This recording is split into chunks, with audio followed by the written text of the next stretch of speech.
The story opens at a reawakening station, a place where espers undergo evaluations to reassess their abilities. Lee Yoni steps up to the reception desk, looking calm but internally buzzing with anticipation. The receptionist, a woman with a professional yet uninterested demeanor, checks her screen and says, "Sir, your appointment is at 3 p.m. Lee freezes. His brow furrows as he stares at her in disbelief. "No, that can't be right. I'm pretty sure it was at 9 a.m. The receptionist doesn't even blink as she taps at her keyboard. "Sir, you should have checked your appointment more carefully. Even though you got here early, you can't cut the line." Lee clenches his jaw. He can already feel the irritation creeping in, but he forces himself to stay calm. He lets out a slow breath before muttering, "I understand. My mistake." He turns away, trying to shake off his frustration. But as he walks toward the exit, he catches the hushed whispers behind him. One of the receptionists leans toward another, not bothering to lower her voice enough. "That guy's here for the reawakening, right?" Her colleague nods. "Yeah, but it looks like he got too excited and showed up at the wrong time." Lee stiffens. His fingers twitch at his sides. "Damn it!" He mutters under his breath, his temper boiling, his fists clench. "First, that bastard forces me to take the reawakening test. And now he gives me the wrong time? Tae Ha-jin, you absolute bastard." Still fuming, he strides toward the exit, his patience hanging by a thread. But just as he's about to step outside, a calm, confident voice cuts through the air. "Oh? You came early, huh?" Lee stops in his tracks. That voice, that smug, infuriating voice. He slowly turns around and sure enough, standing there exuding confidence like he owns the damn place, is none other than Tae Ha-jin, an S-class esper. The atmosphere in the room shifts. The moment people recognize who just walked in, murmurs spread like wildfire. "Look, isn't that S-class esper Tae Ha-jin? He's even more handsome in real life. I heard he solo cleared a 30-day dungeon. Is that even humanly possible?" Lee grits his teeth, his irritation hitting new heights. He wants nothing more than to wipe that cocky smirk off Ha-jin's face. But he's only a B-class. No matter how much he hates it, he has to show some respect. Taking a deep breath, he forces out a civil tone. "I wasn't informed about the change in my appointment time." Ha-jin tilts his head, feigning sympathy. "That's really unfortunate." Lee doesn't miss the amusement in his voice. This bastard is enjoying this. "Enough." Lee straightens up, expression cold. "I don't understand why you care so much about my abilities. Even if I take the test, it'll still be a B-class guide." Tae Ha-jin's smirk deepens.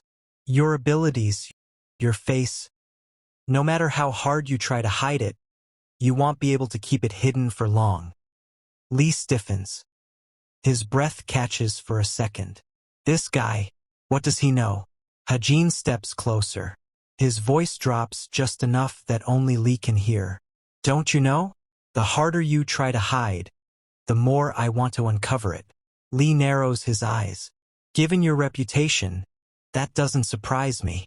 Tae Ha-jin chuckles, completely unfazed. "You'd be surprised how many people like me are out there." Lee scoffs, crossing his arms. "I haven't seen it myself, so I will." Before he can finish, Ha-jin cuts him off with a sudden thought. "Come to think of it, I saw something interesting on my way here." Lee raises a brow. "What?" Ha-jin smirks, pretending to be casual. "A white car. Looked like it was about to be towed. Maybe it was parked illegally." Lee's expression drops. His stomach sinks. "What did you just say?" Before Ha-jin can answer, his phone buzzes. He checks the screen, lets out a light chuckle, and pockets his phone. "See you at the re-eval." With a final smirk, he turns and walks away, leaving Lee standing there, fists clenched, veins throbbing in his forehead. That smirk. That damn smirk annoyed Lee Yoni more than the phone call itself. Still fuming, He yanks his phone from his pocket and answers with clear irritation. Hello? A polite yet firm voice comes from the other end. Hello? Is this the owner of the car with the plate number 000? Is currently parked in an unauthorized area. You need to move it immediately. Lee freezes. Wait, what? He suddenly realizes Tae Ha-jin wasn't bluffing. His jaw clenches.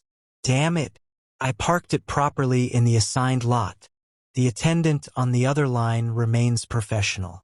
I understand your concern, sir. However, this was reported by an S-Class Esper, so we are required to address it immediately. Can you move your vehicle now? Lee exhales sharply. He wants to argue, but he knows it's pointless. Fine, I'll do it now. He hangs up and breaks into a sprint. As he runs toward his car, his anger grows. Tae Ha-jin, you absolute psycho. I swear.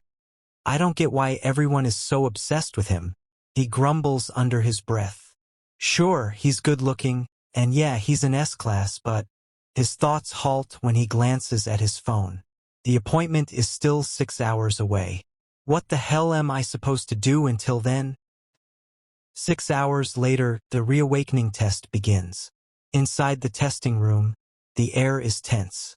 Lee Yaoi and Tae Ha-jin stand side by side, both facing a large, glowing evaluation machine. Lee sighs. Do we really have to do this? Tae Ha-jin crosses his arms. I've given you plenty of chances. The problem isn't the test. It's your unwillingness to comply. His eyes darken. Do you really think you can hide the truth forever? Lee grunts in frustration but says nothing. Just then, a mechanical voice echoes through the room. Evaluation confirmed. The examination will now begin. The machine hums to life as Lee and Ha-jin both place their hands on the scanner. The process begins. A soft glow surrounds their hands as their energy is being analyzed. Lee watches the lights flicker. His mind races. Ugh. This isn't good. This won't work. He clenches his jaw. There's no choice. He'll hurt like hell, but he has to tear his energy apart. If the machine reads his abilities correctly, he's screwed. Smirking inwardly, he mutters, Did you really think I'd just do whatever you wanted me to? He focuses, concentrates, and then he shatters his energy flow. A sharp pain rips through him, but he holds his ground. The machine suddenly glitches for a second, but it processes the data anyway. Evaluation complete. Lee exhales deeply. His heartbeat pounds in his ears. See? I told you. The results flash on the screen. Tae Ha-jin's name appears first. Esper S-Class. The crowd in the room erupts in excitement. Wow, that's incredible. I've never seen a confirmed S-Class result before. Esper Tae Ha-jin really is on another level. Then the second result pops up. Lee Yaoi. Guide B-Class. A heavy silence follows. Ha-jin's smirk disappears.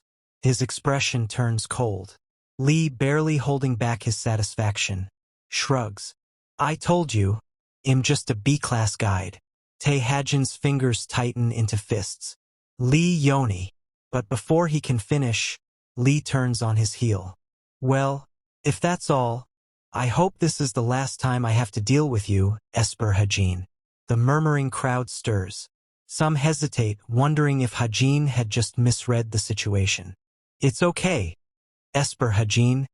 Maybe it was just a misunderstanding, but Ha-jin's face is unreadable. He doesn't move. He doesn't blink. And then he turns sharply and storms out. The security team jumps in alarm when Tae Ha-jin bursts in. The lead technician stares in shock. Esper Ha-jin? Without missing a beat, Ha-jin growls. Show me the cameras on the 3rd floor. Now. The technician scrambles to pull up the footage, but nothing appears. Just broken static. Ha-jin's eyes narrow. What's wrong? The technician wipes his sweaty hands on his uniform. Gee, give me a second. He clicks quickly the keyboard, but got nothing. Sir. The cameras have been down since 1 p.m. Hajin's jaw tightens. What? The technician nervously explains. The feed just cut. When I went to check the camera itself, it was gone. The entire room falls into a tense silence. Hajin inhales slowly. Fine. Show me the elevator footage instead. The technician quickly switches screens. There, on the footage, someone gets into the elevator from the third basement level. It was Lee Yaoi. The technician stutters. Are you referring to this? Hajin's sharp gaze locks onto the screen. Lee Yaoi steps into the elevator. Then, as if sensing he was being watched, he looks directly into the camera and shakes his head. Back in the security room, Hajin slams his hand onto the desk. The technician flinches. Sir? Hajin's eyes darken. His aura surges. So this is how you're gonna play it, huh? His expression is pure fury. Lee Yaoi finally reaches his car, opens it as he exhales deeply. For the first time since that exhausting encounter, he breathes in relief.